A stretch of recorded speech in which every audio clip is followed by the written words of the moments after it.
জেলার কি ছবি সেই ছবিও আপনাদের সামনের মধ্যে আমরা তুলে ধরবো, পুরুলিয়ার কি ছবি সেই ছবি আপনাদের সামনে তুলে ধরবো।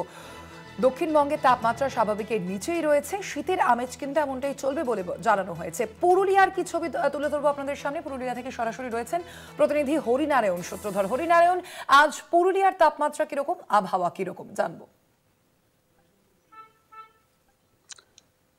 দেখো, তোমাকে জানিয়ে রাখি, দক্ষিণবঙ্গের জেলাগুলোর সাথে সাথে পুরুলিয়াতেও জাঁকিয়ে পড়েছে শীত। ডিসেম্বরের শুরুতেই আজ তাপমাত্রা প্রায় 10 ডিগ্রি সেলসিয়াসে রয়েছে। সেই শীত উপভোগ করতেই পর্যটকদের ভিড় ঢল নেমেছে অযোধ্যা পাহাড়ে। আমরা এই মুহূর্তে পেয়েছি কিছু পর্যটককেই, তাদের কাছ থেকেই জানবো এই শীত নিয়ে তারা কি বলছে। কি বলবেন, পুরুলিয়ার শীত কোথা থেকে আসছেন, কি উপভোগ করছেন? আমরা আসছি কলকাতা থেকে, আমরা বাইক নিয়ে এসেছি। তো খুবই ভালো লাগছে শীত উপভোগ করতে এই সুন্দর রিসর্টে পুরুলিয়াতে বাঞ্জারা ক্যাম্পে। তো অসাধারণ অনুভূতি। আর দার্জিলিং এর সাথে পুরুলিয়ার কি তফাৎ আছে শীতে? দেখুন, তফাৎ বলতে পরিবেশে তফাৎ আছে অবশ্যই। দার্জিলিং পুরোটাই অন্যরকম একটা জিনিস, বাট পুরুলিয়া আমাদের একদম গ্রাম বাংলার মাটির মধ্যে আমরা এই জিনিসটা উপভোগ করছি, এই পরিবেশ। তো তফাৎ তো অবশ্যই আছে অনেক রকম। আমরা আগেই জানিয়েছিলাম যে অযোধ্যা পাহাড়ে হোটেল রিসোর্ট সবই ডিসেম্বরের পূর্বেই বুকিং রয়েছে। আমরা কথা বলবো হোটেল রিসোর্ট অ্যাসোসিয়েশনের সম্পাদকের সাথে, তারা কি বলছে এই শীত নিয়ে। শীতে কতটা পর্যটক তারা এসেছে এখানে, তারা কি বলছে শুনবো। কি বলবেন? নমস্কার, আমি সুজিত চন্দ্র কুমার। এবারে পর্যটকদের ঢল সত্যিই দেখার মতো। আর আমরা বুকিংয়ের যে ফ্লো, সেটা দেখলেই আমরা বুঝতে পারছি যে হ্যাঁ, আমরা একটা ফ্রুটফুল জায়গা পাচ্ছি। পুরুলিয়া যে পর্যটনের জগতে একটা জায়গা দখল করে নিচ্ছে। নর্থ বেঙ্গল একরকমের, পুরুলিয়া একরকমের, কিন্তু পুরুলিয়ার যে একসাথে পাহাড়, তার সাথে লেক, তার সাথে ঝর্ণা, এটা সব জায়গায় একসাথে পাওয়া যায় না। খুবই ভালো লাগছে এবং পর্যটকরাও সেভাবে নিজেদের গন্তব্য হিসেবে খুব করে বেছে নিচ্ছেন।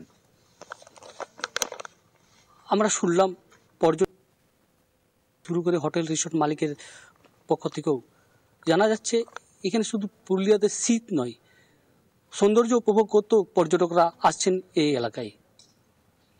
হরিনারায়ণ, যারা পর্যটকরা তারা ঘুরতে এসেছেন, মূলত পুরুলিয়ার কোন কোন বিশেষ জায়গা আছে এই সময়ে যারা ঘুরতে আসেন, তাদের দর্শনীয় স্থান কি তাদের জন্য?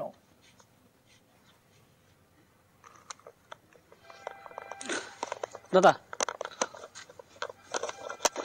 পুরুলিয়াতে কোন কোন জায়গাগুলো ভালো লেগেছে আপনাদের, কোন কোন কি বলবেন?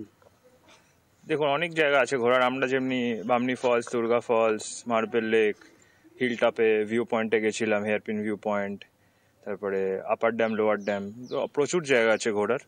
মানে আপনাকে তো হাতে সময় নিয়ে আসতেই হবে, আর তাড়াহুড়ো করে ঘুরলে হবে না। এইটাকে পুরো পরিবেশটাকে, পুরো জিনিসটাকে উপভোগ করতে হবে। তো খুবই ভালো জায়গা। হরিনারায়ণ, পুরুলিয়ার ঠান্ডা কতটা উপভোগ করছেন পর্যটকরা? দর্শনীয় স্থান পুরুলিয়ার ঠান্ডা কতটা উপভোগ করছেন পর্যটকরা? কতটা উপভোগ করেছেন শীত? পুরুলিয়ার ঠান্ডা কতটা, কেমন লেগেছে? শীত ভালো, শীত মানে খুবই ভালো। মানে ভোরবেলা ঠান্ডার মধ্যে সেই চায়ে চুমুক দেওয়া থেকে স্টার্ট করে যে অনুভূতিটা পাওয়া, তারপরে রাত্রিবেলা রিসর্টের মধ্যে বারবিকিউ করতে করতে, তো অসাধারণ। মানে শীতের নিয়ে, মানে শীত খুবই ভালো উপভোগ করেছে, ওই নিয়ে কোনো কমপ্লেন নেই, খুবই ভালো লেগেছে। ধন্যবাদ। দার্জিলিং কথা বলছিলাম আমাদের সঙ্গে সরাসরি ছিলেন প্রতিনিধি হরিনারায়ণ সূত্রধর।